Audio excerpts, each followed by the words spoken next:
کیا فائدہ ہوا؟ ہمارا کوئی فائدہ نہیں ہوا، ہمارا نقصان بہت زیادہ ہو گیا ہے۔ اسی لیے میں آج آپ سے پھر سے اپیل کر رہا ہوں کہ متحدہ طور پر آپ اپنے ووٹ کا صحیح استعمال کرتے ہوئے آنے والے اسمبلی اور ویدھان سبھا کے چناؤ میں مجلس اتحاد المسلمین کے امیدواروں کو آپ کامیاب کریے۔ یقیناً ہم بھی نہیں چاہتے کہ دوبارہ اتر پردیش میں بی جے پی کی سرکار بنے۔ میں نے پہلے بھی کہا اور آج بھی کہہ رہا ہوں کہ اگر کوئی ہم سے گٹھ بندھن کرنے تیار ہے بی جے پی کو روکنے کے لیے تو اسدالدین اویسی آدھے رستے تک پیدل چل کر آنے تیار ہے۔ ہم بھی نہیں چاہتے کہ دوبارہ بی جے پی کی سرکار یہاں پر بنے، مگر یاد رکھیے اگر آپ یہ سمجھتے ہیں کہ نہیں سمجھوتا نہیں ہوگا، تمہارا کام صرف ووٹ ڈال کر اپنے گھر میں جا کر خاموش بیٹھ جانا، تو میں ان سے کہنا چاہوں گا کہ اب ووٹ ڈالا جائے گا مگر ووٹ نیتا بنانے کے لیے استعمال ہوگا، ووٹ کسی پارٹی کو بچانے کے لیے نہیں استعمال کیا جائے گا۔ میرے عزیز دوستوں اور بزرگوں، اگر گٹھ بندھن ہوگا، الائنس ہوگا، عزت اور مان سمان کے ساتھ ہوگا تو یقیناً اسدالدین اویسی اور مجلس اتحاد المسلمین اس گٹھ بندھن کے ساتھ کام کرنے کو تیار ہے۔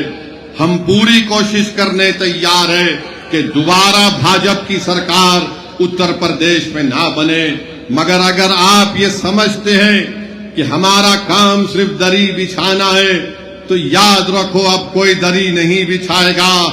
اب دری بچھانے کے دن ختم ہو چکے ہیں، چاہے وہ نوجوان ہو چاہے وہ بزرگ ہو، یہ ہماری عزتدار ماں اور بہنیں ہیں، وہ اس بات کو محسوس کر لیے ہیں کہ اب دری نہیں بچھائے گی، اب حق کی اور مان سمان کی لڑائی ہوگی۔ اب نیتا بنایا جائے گا، اب لیڈرشپ بنائی جائے گی اور ایسا لیڈر بنایا جائے گا جو اتر پردیش کی ویدھان سبھا میں جا کر اندھا گونگا اور بہرا بن کر نہ بیٹھے، بلکہ جب مسجدوں کو شہید کیا جا رہا ہے تو ان کو اپنی ضمیر کی آواز پر اس ویدھان سبھا کے در و دیوار کو ہلا کے رکھنا چاہیے تھا، مگر آج ہم دیکھ رہے ہیں کہ وہ خاموش بیٹھے ہوئے۔ تو میرے عزیز دوستوں اور بزرگوں، میری آپ سے اپیل ہے کہ یاد رکھیے نیتا آپ کو بننا ہے۔ اویسی حیدرآباد سے نکل کر یہاں پر بجنور میں اور نجیب آباد میں اس لیے نہیں آیا کہ میں اپنی تقریر کے ذریعے تم سے واہ واہ حاصل کروں، میں آیا ہوں اور آتا رہوں گا انشاءاللہ تعالی۔ اللہ جب تک مجھے زندہ رکھے گا، میری زندگی کا مقصد ایک ہی ہے کہ بھارت کے کونے کونے میں مسلمانوں کا نیتا بنے، جو بنے گا انشاءاللہ تعالی، جو کوئی نام نہاد سیکولر پارٹی نہیں چاہتی۔ بی جے پی تو مسلمان کو ٹکٹ بھی نہیں دیتی، اور یہ جو اپنے آپ کو سیکولر کہتی ہیں، یہ کسی کو ٹکٹ دیتی ہیں تو کسی کو ٹکٹ دے کر غلام بنانے کے لیے دیتی ہے۔ مجلس آپ سے کہہ رہی ہے کہ تم غلام نہیں بنو گے، تم قائد بنو گے، تم حکمران بنو گے، تم غریبوں کی آواز بنو گے، تم مظلوموں کی طاقت بنو گے۔ یہ مجلس اتحاد المسلمین کا پیغام ہے۔ میرے عزیز دوستوں اور بزرگوں، میں آپ سے اپیل کر رہا ہوں کہ آپ نے سب کو آزما لیا، مگر آپ دیکھتے یہ ہیں کہ کوئی فرقہ پرستی کو روک نہیں پا رہا ہے۔ آخر کب تک ہم صرف ووٹ ڈالنے والے بن کر رہیں گے؟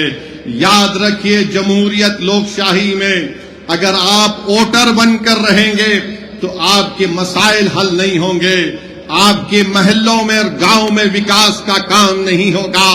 اگر آپ شہری بنیں گے، حقوق کے ساتھ شہری بنیں گے تو ہمارے بچوں کا مستقبل اچھا ہوگا، ہماری نوجوانوں کی جوانی اچھی رہے گی، ہم اپنے بزرگوں کے خوابوں کو پورا کر سکیں گے، ہم اپنے گھر میں ہماری ماؤں کی آنکھ میں آنسو نہیں بلکہ ان کے چہروں پر مسکراہٹ دیکھیں گے اگر آپ متحدہ طور پر اپنے ووٹ کا استعمال کریں گے مجلس اتحاد المسلمین کے حق میں۔ میرے عزیز دوستوں اور بزرگوں، آپ جانتے ہیں کہ اتر پردیش میں آج کیا کیا کیا ہو رہا ہے. آپ بتائیے کہ 200 سال سے مسجد ہے، پولیس اسٹیشن بعد میں آیا تو مسجد کو توڑنے کی نوٹس دی جاتی ہے. 250 سال سے مسجد ہے، ریلوے اسٹیشن بعد میں آیا تو نوٹس دی جاتی ہے مسجد کو توڑنے کے لیے. میں بھارت کی پارلیمنٹ میں کھڑے ہو کر پکار کر کہہ رہا تھا کہ بی جے پی، آر ایس ایس اور نریندر مودی کی حکومت نے وقف ترمیمی قانون کو لانے کا ایک ہی مقصد ہے کہ مسلمانوں سے وقف کی جائیدادوں کو چھین لیا جائے، مسجدوں کو تبدیل کر دیا جائے یا پھر مسجدوں کو ہم سے چھین لیا جائے. بتاؤ آج سنبل کی مسجد کو کس بنیاد پر شہید کر دیا گیا؟ میں پکار کر کہہ رہا تھا تو مجلس کے مخالفین کہہ رہے تھے کہ اسد الدین اویسی جذباتی تقریر کرتا ہے. ارے میں کہہ رہا تھا کہ وقت با یوزر ختم ہو جائے گا تو نادان کہہ رہے تھے نہیں وقت با یوزر رہے گا. ارے وقت با یوزر اگر ہے تو بتاؤ سنبل کی مسجد کو کس بنیاد پر توڑا؟ KHN نیوز کے YouTube چینل کو سبسکرائب کریں اور بیل آئیکن کو دبانا نہ بھولیں تاکہ آپ کو ہر نئی آنے والی ویڈیو کا نوٹیفیکیشن بر وقت مل سکے.